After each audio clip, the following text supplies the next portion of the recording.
কেন্দ্রীয় প্রতিমন্ত্রী ডক্টর সুকান্ত মজুমদার সাংবাদিক সম্মেলনে বলেন ৩০,০০০ কোটি টাকা ব্যয়ে শিলিগুড়ি থেকে গোরখপুর পর্যন্ত গ্রিনফিল্ড এক্সপ্রেসওয়ে নতুনভাবে তৈরি হবে। উনি বলেছিলেন কলকাতাকে উনি লন্ডন বানাবেন, কিন্তু দুর্ভাগ্যের বিষয় কলকাতা লন্ডন হয়নি, কলকাতা রাস্তা ঢাকার মতো দৃশ্য আমরা দেখতে পাচ্ছি।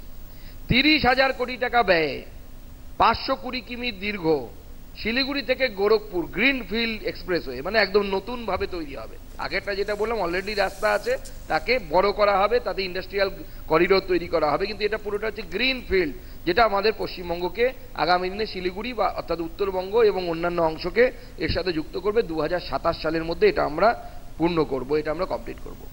২০১৪ থেকে ২১ সাল এর মধ্যে ১০,০০০ কোটি টাকা বিনিয়োগ করে ১,০০০ কিলোমিটার এনএইচ এই রাজ্যে তৈরি করা হয়েছে। আমি শুধু এনএইচ এর কথা বললাম, এরপর ওয়েস্ট বেঙ্গলের সাথে আদার্স যে স্টেট আছে ৫,০০০ কোটি টাকা ব্যয়ে এনএইচ 81 যা আসাম এবং মেঘালয়কে আমাদের কলকাতার সাথে যুক্ত করবে। ২,০০০ কোটি টাকা ব্যয়ে এনএইচ ১১৬বি ঝাড়খণ্ড উড়িষ্যা কলকাতার সাথে সংযোগ হবে এবং তার লাভ পুরুলিয়া বাঁকুড়া এই সমস্ত জেলাগুলো পাবে। ২,০০০ কোটি টাকা ব্যয়ে এনএইচ 12 ১০০ কিলোমিটার ফারাক্কা রায়গঞ্জ যে সেকশন তাকে 4 লেনে করার ব্যবস্থা এই আমাদের সরকারের আমলে হয়েছে। যদি রেলওয়েতে যায়, ভারতবর্ষে এই রেলওয়েতে রেকর্ডকালীন কাজ হয়েছে। ৬৪,০০০ কোটি টাকা ব্যয়ে প্রায় ৪,৬৬০ কিলোমিটার এবং ৪৫টি নতুন রেল প্রকল্প।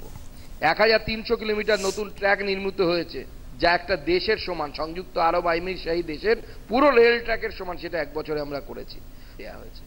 এছাড়া মৎস্য পালন, কৃষি থেকে শুরু করে প্রত্যেকটি ক্ষেত্রে নরেন্দ্র মোদী সরকার একের পর এক উন্নয়নের কাজ। এবং